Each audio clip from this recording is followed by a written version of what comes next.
Okay மது, இனிமே உன்கிட்ட பேசி ஒரு யூஸும் இல்ல.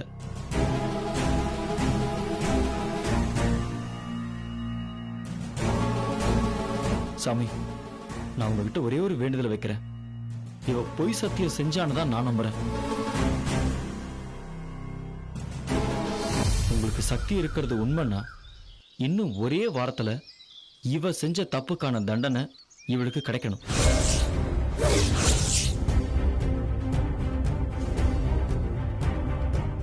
இவ சொன்னது உண்மை இல்லைங்கிறத நீங்க எனக்கு உணர்த்தணும்.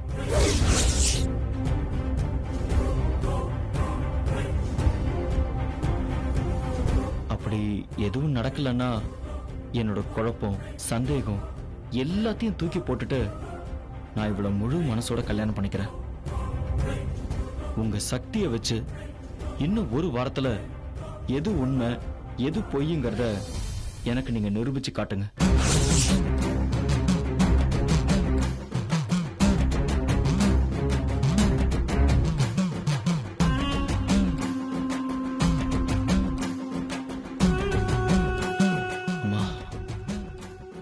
இதெல்லாம் என்ன வேண்டுதல் ஜீவா? நான் இவ்ளோ சொல்லி நீங்க என்ன நம்பலையா? என்னால நம்ப முடியல மது. மனசுல உறுத்தலோட ஒரு உறவை ஆரம்பிக்க முடியாது. அந்த சாமிய சாட்சியா வச்சுதான் நீ பொய் சத்தியம் பண்ண. அதே சாமி உன் வேஷத்தை கலக்கட்டும் தான் நான் இப்ப வேண்டினேன். இந்த டெஸ்டோட ரிசல்ட் என்னன்னு வெயிட் பண்ணி பார்க்கலாம். மயிலு, வா போலாம்.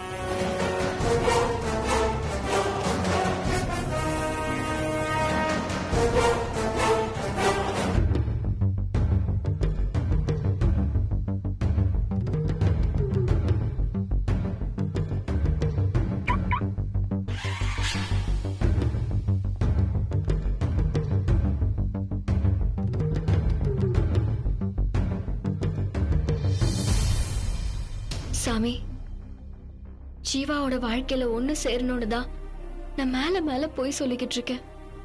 என்ன மன்னிச்சிரு. நான் ஆசைப்பட்ட மாதிரியே என்ன ஜீவா கூட சேர்த்து வச்சிரு. அதுக்கப்புறம் சத்தியமா நான் ஒரு பொய் கூட சொல்லவே மாட்டேன். ஜீவாவோட வேண்டுதலை மறந்துட்டு என்னோட வேண்டுதலை மட்டும் நிறைவேற்றுவே.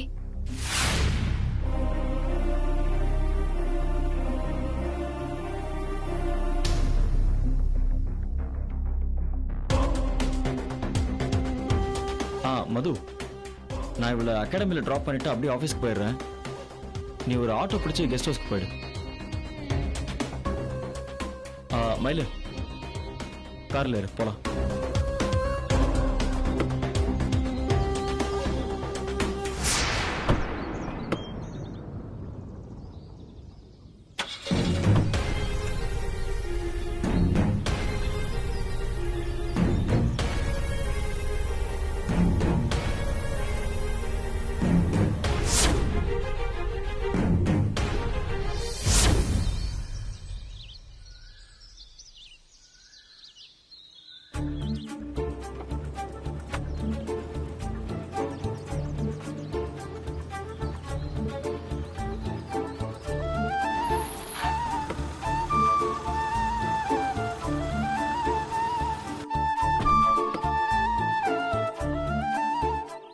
எதுக்கு இங்கே காரை நிறுத்த சொன்ன மயிலு?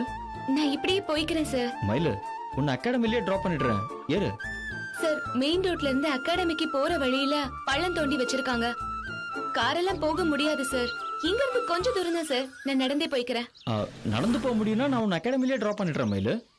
இல்ல சார், திரும்பினா ஒத்தையடி பாதை, காரெல்லாம் அதுல போகாது சார். நான் போய்க்கிறேன், நீங்க போங்க சார். சரி, ஓகே மயிலு.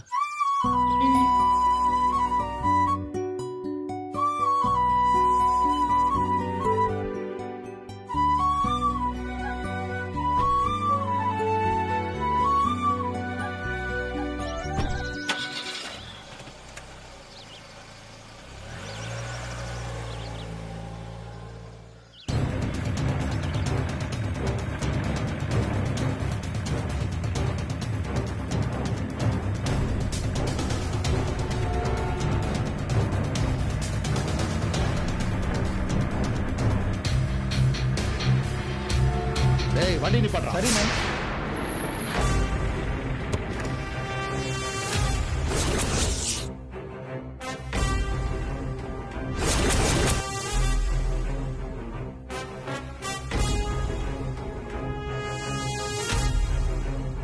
டேய் அவளை தூக்கிட்டு வாங்கடா.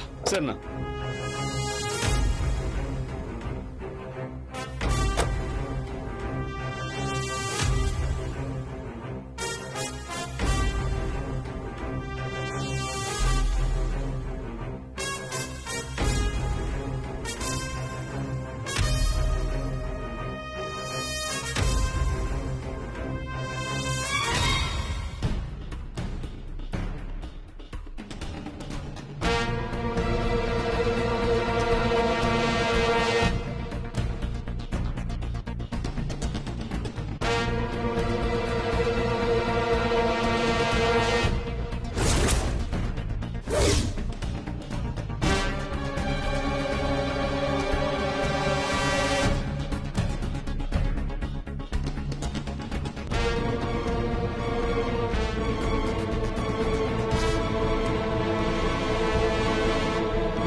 யார் நீங்க?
நான் இவ்வளவு சீக்கிரம் வெளியே வந்துருவேன் நீ எதிர்பார்க்கல. அந்த டிஎஸ்பி எனக்கு ஜாமீனே கிடைக்க கூடாதுன்னு ரொம்ப போராடினான். ஆனா உடம்பு முடியலன்னு சொல்லி ஒரு டிராமாவை போட்டு நான் வெளியே வந்துட்டேன். எதுக்கு தெரியுமா? உன்னை பழி வாங்க தாண்டி. பெரிய மனுஷங்கிற பேரோட இந்த ஊர்ல சகல மரியாதையோட வாழ்ந்துகிட்டு இருந்தேன். என்னை எதிர்த்து ஒரு வார்த்தை கூட எவனும் பேச மாட்டான். ஆனா நீ என் மேலேயே கேஸ் கொடுத்து உள்ள தள்ளி அசிங்கப்படுத்திட்டல. அதே மாதிரி உன்னையும் நான் பப்ளிக்ல வச்சு அசிங்கப்படுத்த போறேன்டி. இன்னைக்கு எவன் உன்னை வந்து காப்பாத்த போறான்னு பாக்குறேன்டி. பாக்குறேன்டி.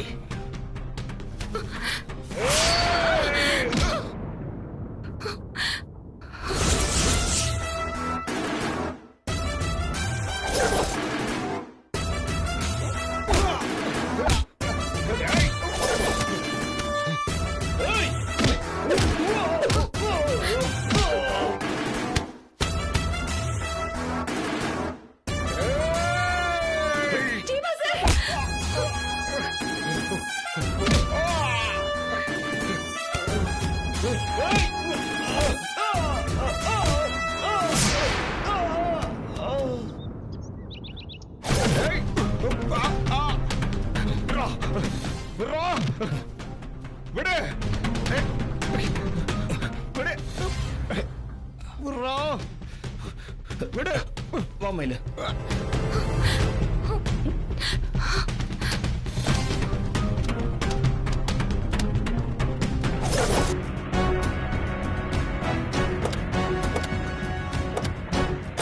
வாங்கயா. என் பவர் தெரியாம நீ விளையாடுறானா? என் பவர் தெரியாம நீ ஆடாத. ரொம்ப தேங்க்ஸ் தம்பி. ஜாமீன்ல வந்ததும் உன் புத்தியை காட்டுறல. உள்ளவா உன்னை சுருக்கெடுக்கிறேன்.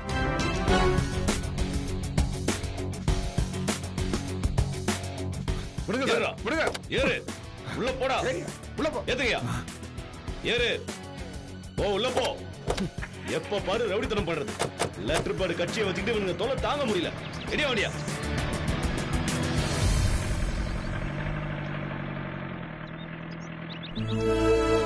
மயிலு வா.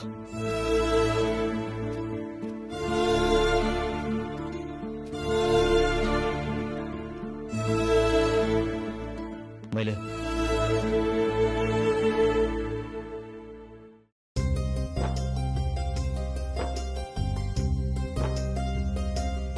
மாசிலாமணிய போலீஸ் புடிச்சிட்டு போயிடுச்சு. அவனோட பிரச்சனை இதோட முடிஞ்சு போயிடுச்சு. நீயே இன்னும் ஒரு மாதிரியாவே இருக்க. சாவ ரொம்ப பக்கத்துல பாத்துட்டு வந்திருக்கேன் சார். அந்த நினைப்புல இருந்து என்னால வெளியே வரவே முடியல. அவன் கத்திய ஊங்கினதுமே எல்லாமே முடிஞ்சிருச்சுன்னு தான் நான் நினைச்சேன். நீங்க மட்டும் குறுக்க வரலனா அவன் என்ன கொண்டு இருப்பான் சார்.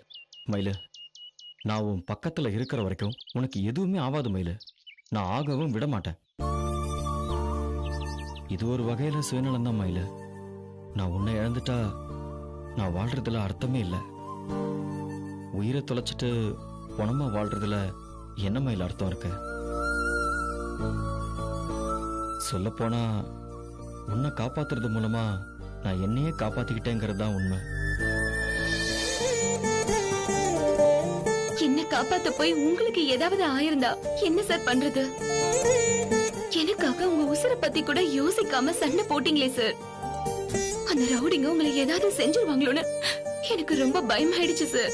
மயிலு, நீ என் கூட இருக்கிறப்ப அந்த மாதிரி எதுவுமே ஆகாது மயிலு. அத நீ நம்புறியோ இல்லையோ, நான் அதை ஸ்ட்ராங்கா நம்புறேன். நாம பிறக்கிறப்பவே கடவுள் உன் உசுரையும் என் உசுரையும் சேர்த்து வச்சு முடிச்சு போட்டார் மயிலு. அதனாலதான் மயிலு, எனக்கு ஒரு ஆபத்து வர்றப்ப நீ ஓடி வந்து காப்பாத்துற, உனக்கு ஒரு ஆபத்து வர்றப்ப நான் ஓடி வந்து காப்பாத்துறேன். சொல்லி வச்ச மாதிரி இது எல்லாமே தானா நடக்குது. இன்னைக்கு கூட மயிலு, உன்னை டிராப் பண்ணிட்டு போயிட்டேனே தவிர என்னால நிம்மதியா இருக்கவே முடியல. உனக்கு ஏதோ கெட்டது நடக்க போதோன்னு சொல்லி என் மனசுல தோணிட்டே இருந்தது. அந்த டென்ஷன்ல தான் மயில நான் ஓடி வந்தேன். நீங்க வந்தது நல்லதா போச்சு சார். இல்லைன்னா நான் இப்ப உசுரோடவே இருந்திருக்க மாட்டேன். மயில, உன் உயிருக்கு ஆபத்துங்கிறது என் மனசுக்கு எப்படி தெரிஞ்சது? என்ன ஆபீஸ்க்கு போக விடாம எது என்ன திரும்ப வர வச்சது? இந்த கேள்விக்கு பதில் எனக்கும் தெரியும், உனக்கும் தெரியும். ஆனா நீ ஒத்துக்க மாட்ட. பொதுவா லவ்வர்ஸ்க்கு உடம்பு 2 உயிர் 1ன்னு சொல்லி வார்த்தையா சொல்லுவாங்க. ஆனா நம்ம விஷயத்துல அதுதான் மயில நிஜம்.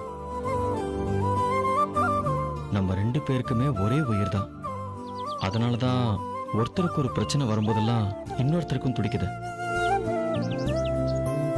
ஒரே உயிரும் ஒரே மனசுமா இருக்கிற நாம வாழ்க்கையில ஒண்ணு சேரணுங்கிறது தான் மயில விதி. திரும்ப திரும்ப காலம் அதைத்தான் புரிய வச்சுட்டு இருக்கு. இல்லன்னு வையேன், எங்கேயோ சென்னையில இருக்கிறனா ஏற்காடுல இருக்கிற உன்னை ஏன் மயில சந்திக்கணும்? ஒவ்வொரு தடவையும் மாறி மாறி ஏன் மயில நாம காப்பாத்திக்கணும்? திரும்பவும் சென்னைக்கு போக வேண்டியனா ஏன் மயில சேலத்திலே இருக்கணும்? நீயும் நானும் ஒரே இடத்துல இருக்கிற மாதிரி ஏன் மயில சூழ்நிலை அமையணும்? இது எல்லாத்துக்கும் காரணம் நான் முதல்லயே சொன்னதுதான் மயில. உன் வாழ்க்கையும் என் வாழ்க்கையும் வேற வேற இல்லைன்னு தான் மயில விதி சொல்லிக்கிட்டே இருக்க. அது புரிஞ்சும் நீ ஏன் என்னை ஏத்துக்க மாட்டேங்கிறன்னு தான் எனக்கு புரியல. நீ என் காதல்ல ஏத்துக்கலங்கிறது எனக்கு வேதனை தான். ஆனா உள்ள காதல் இருந்தும் வெளியே சொல்ல முடியாம இருக்கே, அது என்னோட வேதனையை விட பெருசு மயில. ஏன் மயில இன்னும் அந்த வேதனையை தாங்கிட்டு இருக்க? உன்னாலையும் வெளிப்படையா எதுவும் சொல்ல முடியல, என்னாலையும் உன்னை நிம்மதியா விட முடியல. மேல மேல உன்னை இப்படி நோகடிக்கிறது எனக்கு ரணவேதனையா இருக்கு மயில. காதல சொல்லுன்னு உன்னை நான் தொந்தரவு பண்றதும் சொல்ல முடியாம நீ சங்கடப்படுறதும் இந்த போராட்டம் நம்ம 2 பேருக்குமே கஷ்டம்தான் மயில.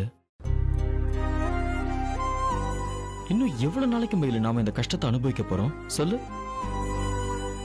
நமக்கு இந்த வேதனையே வேண்டாம் மயில. நீ மனசு வச்சா மட்டும்தான் நாம இந்த வேதனையிலிருந்து வெளியே வர முடியும். இல்லைன்னா இந்த வலியே நம்மள கொஞ்சம் கொஞ்சமா கொன்னுடும்.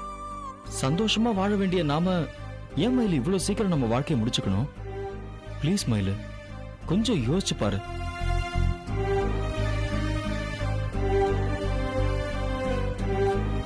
ஏதோ ஒரு காரணத்துக்காக தான் நீ உன் மனசுல இருக்கிற காதல சொல்ல முடியாம மறைக்கிற.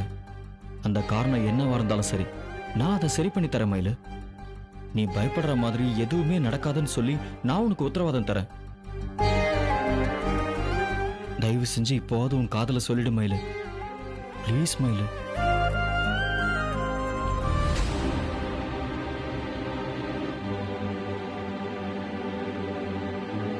சார், தயவு செஞ்சு எனக்கு இந்த மாதிரி ஒரு நெருக்கடி கொடுக்காதீங்க ப்ளீஸ். வாங்க போலாம்.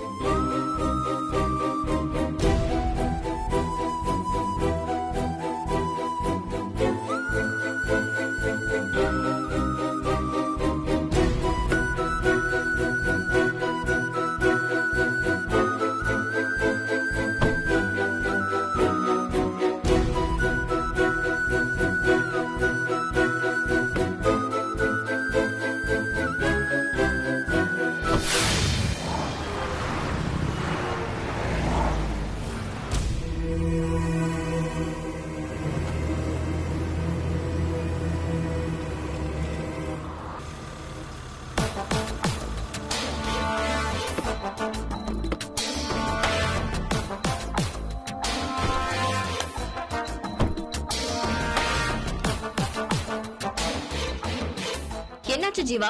போற வழியில ஏதோ பிரச்சனைன்னு கேள்விப்பட்டேன். யாரு? என்னதான் பிரச்சனை? யார் அட்டாக் பண்ணா? ஆமா மது, அவங்க அட்டாக் பண்ண வந்தது என்ன இல்ல, மயில. பொண்ணுங்களை வீடியோ எடுக்கிறாங்கன்னு சொல்லி ஒரு ஹாஸ்டல் வார்டன் மேல கம்ப்ளைண்ட் கொடுத்து உள்ள தள்ளணும்ல, அவன் தான் ஜாமீன்ல வெளியே வந்து மயில கொல்ல பார்த்தான். இவ ஒழிஞ்சாதானே நாம நிம்மதியா இருக்க முடியும். அவனை போலீஸா வர வச்சு புடிச்சு கொடுத்தாச்சு. இனிமே எந்த பயமும் கிடையாது. பயம் இல்லைன்னு சொல்றீங்க, அப்ப ஏன் 2 பேரும் ஒரு மாதிரி இருக்கீங்க? இல்ல அது எவ்வளவு பெரிய விஷயம் நடந்து முடிஞ்சிருக்குல்ல, அந்த டென்ஷன்னால தான். 2 பேரோட பார்வையிலையும் ஏதோ ஒரு திருட்டுத்தனம் தெரியுது. ஏதோ தப்பா இருக்கு. தனியா கூப்பிட்டுதான் மயிலை விசாரிக்கணும். மயிலு, நடந்ததையே நினைச்சு வருத்தப்பட்டு இருக்காத. அந்த ஆளுக்கு ஜாமீனே கிடைக்காத மாதிரி பண்ணிடுறேன்னு டிஎஸ்பி சொல்லியிருக்காரு. சரியா? இனிமே அவனால உனக்கு எந்த தொந்தரவும் இருக்காது. புரியுதா? நீ ரிலாக்ஸ்டா படிப்புல மட்டும் கான்சென்ட்ரேட் பண்ணணும். சரியா? அப்புறம் இன்னொரு விஷயம், கிளாஸுக்கு தான் போக முடியலன்னு சொல்லி நேரா கிச்சன் பக்கம் போயிடாத. இந்த டென்ஷனோட நீ எதுவும் சமைக்க வேண்டாம். நமக்கு தேவையான ஃபுட்டை வெளியில ஆர்டர் பண்ணி நாம வாங்கிக்கலாம். சரியா? நீ முடிஞ்சா படி, இல்லைன்னா ரெஸ்ட் எடு. ஓகேவா? நான் நல்லா தான் இருக்கேன் சார். நானே சமைச்சிடுறேன். நீ ரொம்ப ஸ்ட்ரெயின் பண்ணிக்காத மயிலு. உன்னால முடிஞ்சா பண்ணு. ஓகேவா?